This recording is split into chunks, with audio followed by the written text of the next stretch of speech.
దేవుని నామానికి స్తోత్రం. హల్లెలూయా. మరొకసారి నా హృదయపూర్వకమైన వందనాలు. మీరు అనుదినము దేవుని వాక్యాన్ని వినుట ద్వారా బలపడుతున్నారని విశ్వసిస్తూ మీ కొరకు ప్రార్థిస్తూ రోమీయులకు రాసిన పత్రిక 4వ అధ్యాయం 24వ వచనం. మన ప్రభువైన యేసును మృతులలో నుండి లేపిన వాని యందు విశ్వాసం ఉంచిన మనకును ఎంచబడునని మన నిమిత్తము కూడా రాయబడెను. ఆమేన్. చూడండి, మీరు ఎప్పుడైనా ఆలోచించారా? దేవుడు అబ్రహాంతో మాట్లాడినట్టు వాక్యం ఉంటుంది, ఇస్సాకుతో మాట్లాడినట్టు, యాకోబుతో మాట్లాడినట్లు, ఇజ్రాయేల్ జనాంగంతో చెప్తున్నట్టు ఈ లేఖనాలన్నీ ఉంటాయి. మరి ఇవి నాకు చెప్పట్లేదు కదా, నా పేరు రాయబడలేదు కదా, నాకు కూడా దేవుడు నన్ను అలా ఎంచుతాడని నేను ఎప్పుడు తెలుసుకోలేదు కదా అని, మన పేరు లేదు కదా అని వాక్యాన్ని మనం సొంతం చేసుకోకపోతే, అలా మనం ఆలోచిస్తూ ఉంటే ఎలా మనం వాటిని పొందుకోగలుగుతాం?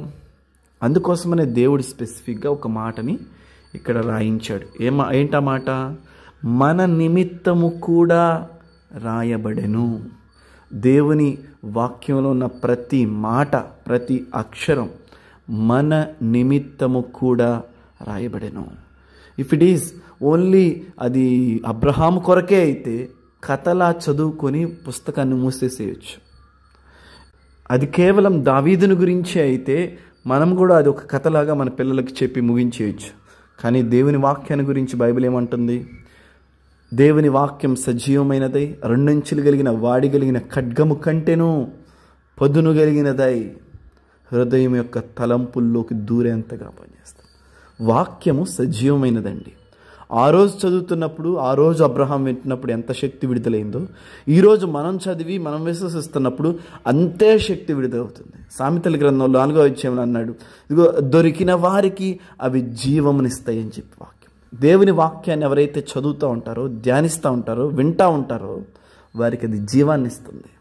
సో దేవుని వాక్యం సజీవమైంది కాబట్టి ఆ రోజున దావీదు, అబ్రహాము వంటి మన పితరుల జీవితాల్లో ఎంత ఎఫెక్టివ్గా దేవుడు చెప్పినప్పుడు ఆ మాట పనిచేసిందో, నా జీవితాల్లో కూడా అంతే ఎఫెక్ట్గా దేవుని వాక్యం మన జీవితాల్లో పనిచేస్తుంది.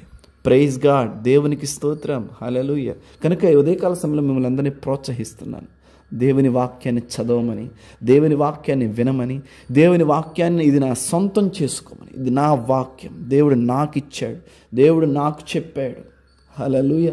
ఏదో సంవత్సరానికి ఒకసారి డిసెంబర్ 31వ తారీఖున మనం వాగ్దానం తీసుకుని సంవత్సరం అంతా ఇదే నా వాగ్దానం అనుకుంటూ ఉంటాం. నిజమే, అఫ్ కోర్స్ అదొక చక్కటి విధానాన్ని మన పితరులు మనకు నేర్పి వెళ్ళారు. అయితే ఎవ్రీ డే చదువు, ప్రతిరోజు నువ్వు చదువు, ప్రతి క్షణం నువ్వు చదువుకో, ప్రతి గడియ నువ్వు చదువుకో, ప్రతి నిమిషం నువ్వు చదువుకో, నీ సొంతం చేసుకో.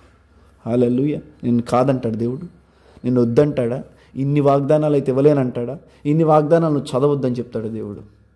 హల్లెలూయా. సత్యాన్ని మనం గ్రహించాలి. ఎన్ని మనం చదువుకోగలిగితే, ఎన్ని నువ్వు వినగలిగితే, ఎన్ని నువ్వు విశ్వసించగలిగితే అన్నిటినీ దేవుడు నీ పేరు రాస్తాడు. హల్లెలూయా.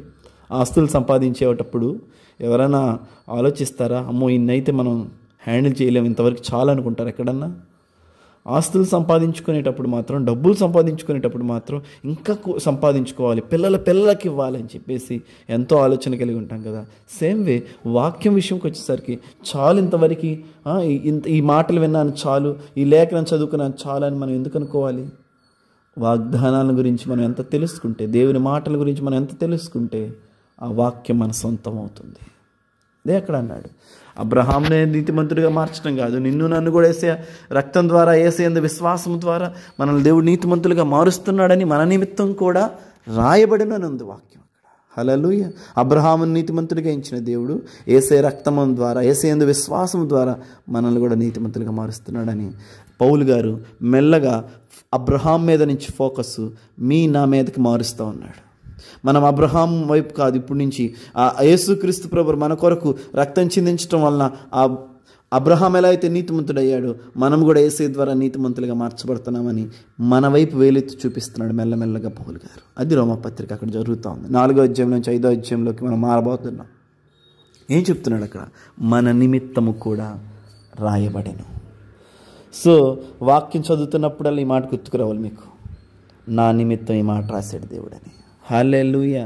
అది ఆశీర్వాదమైన ఇంకేదైనా కానీ ఎవ్రీథింగ్ మన కోసం రాశాడు దేవుడు. Praise God. దేవుడి మాటలు మన వినికిడిలో దీవించును గాక. గాడ్ బ్లెస్ యు ఆల్ అండి.